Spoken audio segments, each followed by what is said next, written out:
I've worked on many videos about PlayStation consoles and services over the past year, and if I can confirm one thing, it's that Sony's not done a great job of promoting many great features about their consoles. We've talked about PlayStation Now on PC, which allows us to play many exclusives without even owning a console. We've also talked about why I really think that a PS3 is worth buying in 2020. I was overwhelmed to see how many people didn't know that all PS3s could play physical and digital PS1 games. Hey everybody, Juan here, welcome back. For this video, we are going to be going over all the details to get the best experience with PS1 games running on the PS3. Whether we are talking about physical or digital games, we are going to be highlighting some of the games that are available right now in 2020 in the PlayStation Store, and we're going to have some fun talking about old games and showing them right here, because in 2020, when you talk about PS1 games, many people could be going like, hey, maybe I loved that back in the day, but it doesn't necessarily hold up. Personally, I think they hold up just fine, or at least most of them. But if you like what I do, please consider subscribing, clicking on that bell, and in the comment section, let me know. If you have a PS3, be real. Did you know that you could play PS1 games on the PS3? And if you did, which games have you been playing currently? Remember that all PS3s fully support PS1 games. This means that whether you have an original fat model or one of the Ultra Slims, you should be able to insert one of your original discs and play them just fine, and you can also buy digital games through the PlayStation Store. I want to focus on that second part now because one of the first things people told me in a previous video was they turned on their PS3, visited the store, but couldn't find any PS1 games. The reason this happens is because Sony decided to change the interface of the store to match the PS4 style after a while, and in the process, they removed most of the categories for games. You only get to see popular, deals, genres, and all games. This means there's no real distinction between console generations, which is just awful.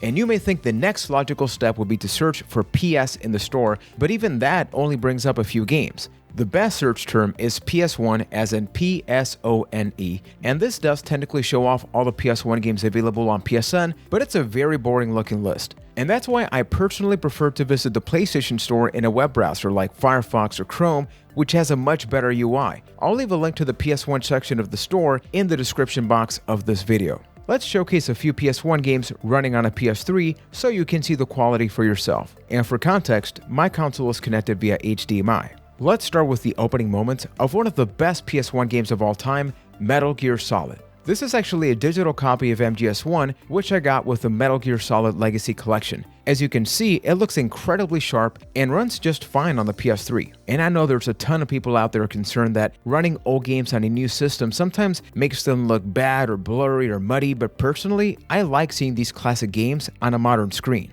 Does it look a bit gritty? Sure, but I like that, and that was the style of these games, especially MGS1. Even back in the day, I was like, wait a minute, these people don't have eyes, but that's part of the charm of the game. Now, say you want to smooth things up a bit. You can choose to apply a smoothing filter to all PS1 games on a PS3, which sometimes leads to questionable results, and other times, it's actually pretty nice. Here's a comparison with MGS1.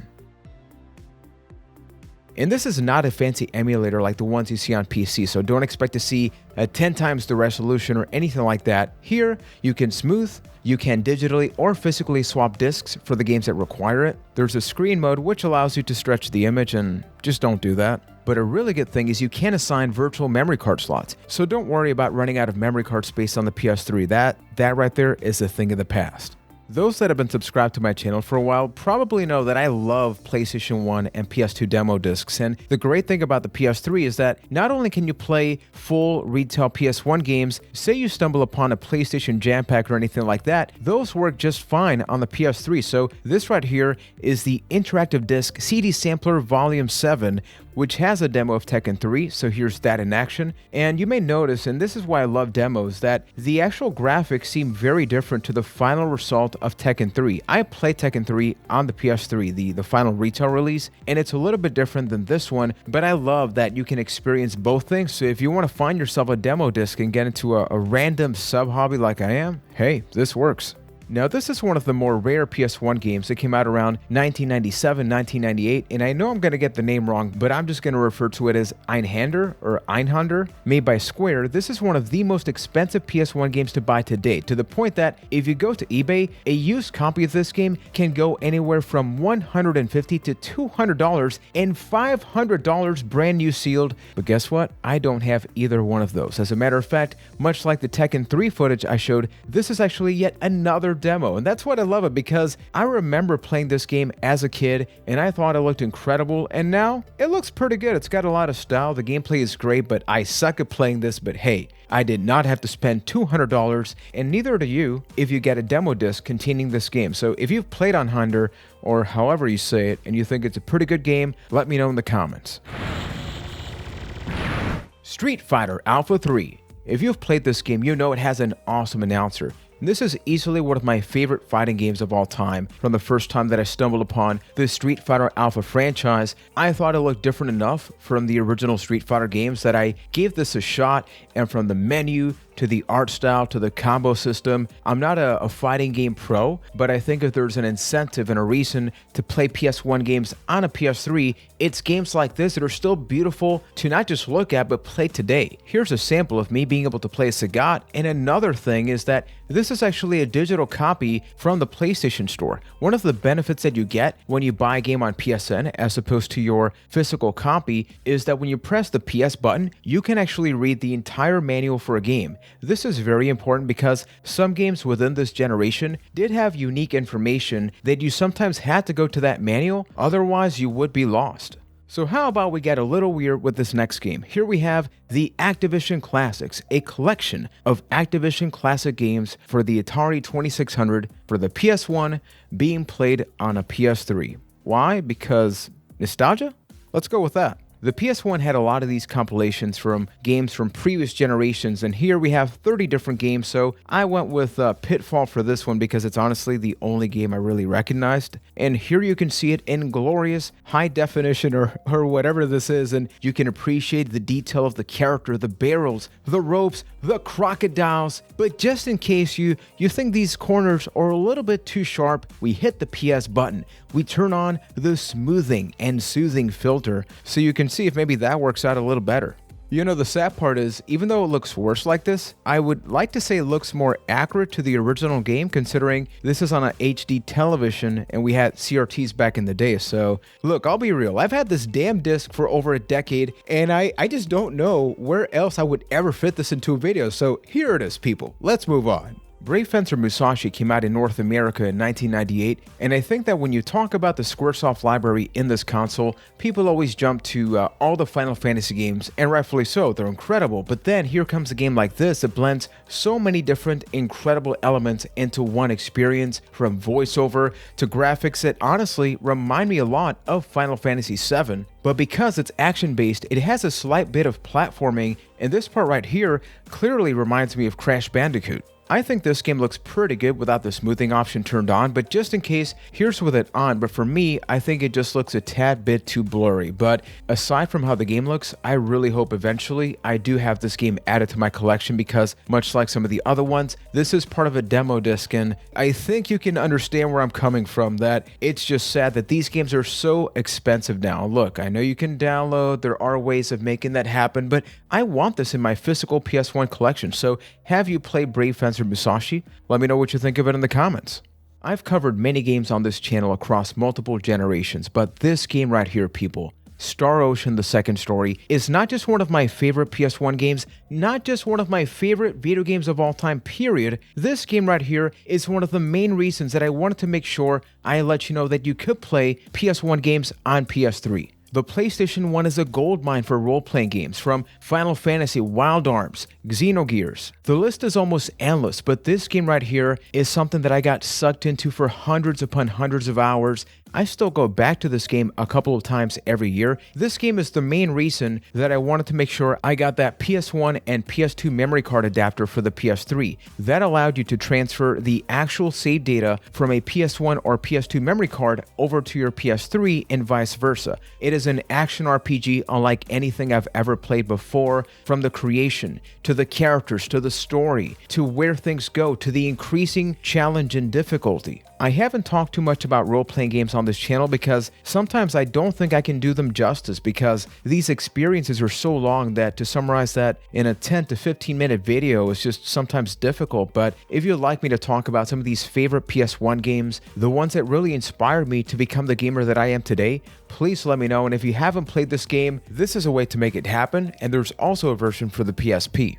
Remakes, remasters, compilations. When talking about modern gaming, it feels like we're constantly going back to the past and taking these recognized IPs and either giving them a fresh coat of paint, or taking a second look at them. And when talking about Resident Evil and that initial trilogy on the PS1, I really do think that we have to go back to these games. I love playing through the Resident Evil 2 remake. And even though I haven't done that for the third one, I have gone back and beaten Resident Evil 2 and 3 on the PS1, and as you can see, it's just great to look at, partially because of the pre-rendered backgrounds. You see, many of these games back in the day, they had these preset camera angles, and based on that, artists would then create this incredible immersive experience where you really got a sense of the place that you were at. Resident Evil is a great example of this, but also like this were the Final Fantasy games and many others. But when talking about Resident Evil 3, I get it, it's got tank controls. Some people may not be able to make the transition back, especially after playing the remakes. This is actually a digital copy I got from the PlayStation Store that runs for like $6, and it was this rare occurrence where they actually put it on sale, so I got it for even less. Now, they don't really do that anymore. Way back in the day when PlayStation Plus first started, they gave games away as part of the service, and in addition to that, we got those sales. But now, it's still pretty cheap to buy these games, but damn, those were good days. Now, going back and talking about the PlayStation Store, I was able to find 211 games through the PS1 search result, which is far less than the 1,000 plus games that came out for the console. That being said, there are some incredible and rare games here that are often very expensive to buy if you wanted to go the physical route, and these digital games cost an average of $6 to $10. Some highlights for me include Wild Arms 2, which is $5.99, a great RPG. Many people say the first one was better, but I never really played that. I got this one as a gift and I love the art style. Mega Man Legends. This is a game I actually have the physical copy of, in addition to its sequel, which also came out on the PS1. There are many things in life I just cannot comprehend. One of them is the fact that they haven't done anything with this. I know they were going to make a third game, but they scrapped it. It was some kind of project. But this game, from the animation to the voiceover to the actual battle, does it all hold up? No, it is a little bit rough around the edges, but I've gone back to this a couple of years ago, and it's still fun, and you should definitely play it. Final Fantasy Tactics. This is another one of my favorite video games of all time, period. Not only do I own the physical copy, I have this digital one, I have the PSP version. It's a turn-based strategy game, and at $10 for the soundtrack and story alone, you have to check it out. Tomba is one of those games that when I think about the PS1, I can't help but think about this game. It's such a fun platformer, and I remember thinking about the box art, the demo that I played time and time again. If you're looking for a wild, side-scrolling experience, you gotta play this one. This is another one of those games that I just could not believe people did not know they could play this right now on their PS3, because if you have a physical copy of Castlevania Symphony of the Night, you can put that on your PS3, no problem. But if you don't, this game is pretty damn expensive. But look right here, $10 or $9.99 if you want to be specific, but $10, people. Same thing with this game, $9.99. This is an RPG that is so expensive to buy if you want to own the physical copy, but you can get it right here. Same thing with Klonoa Door to Phantomile, whatever, $6. If you go on eBay, you know how much this game goes for? Around $150. Think about that. eBay, $150, PSN, $5.99. I'm gonna go with this one. So hopefully this video gave you a pretty good idea of the untapped potential that the PS3 has. Sure, it's not fully backwards compatible with PS2 games. Do I wish all of them were? Absolutely. You can even, as a matter of fact, download a couple of PS2 games, but it's not the full library. But regardless of the PS3 that you have, all of them can experience this incredible backlog of PS1 games. Something that I didn't do enough justice in this video is the soundtrack of this games. We're talking about YouTube, so there's copyright, etc. But even going back to experience games like Final Fantasy Tactics and Star Ocean for the soundtrack alone is absolutely worth it. So hopefully everybody enjoyed the video, and if you did, consider subscribing. Once again, going down to the comments section and recommending where this PlayStation 3 journey takes me. And I cannot conclude this video without highlighting an incredible milestone. So I'm actually recording this right now a few hours before this video goes out because I was seeing the numbers and I'm like, I want to make this extra special and thank each and every one of you for helping me reach 5,000 subscribers. To say I'm happy is an understatement because more so than a number, it's about the community, especially when you go back to the PS3 video that we did, almost up to 100,000 views. That is unbelievable. But even more important than that is the comments section and the fact that the conversation keeps growing and evolving. A lot of you have recommended that I go back and play the Orange Box in the PS3, which has an active online community. I actually got that on eBay last night, so I'll be covering it in a future video. But it's that passion that we have to go back to the past and not just say, oh yeah, 4K 60 FPS and all that stuff. It's gaming, people.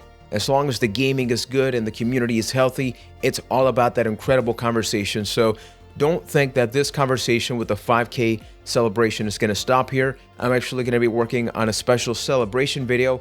Next weekend, it's going to be a very personal video talking about PlayerJuan, this channel, where we're coming from, where we want to go. So if you have any questions that you would love for me to answer in that video, please let me know. So up until next time, thank you for watching and supporting, and take care, everybody.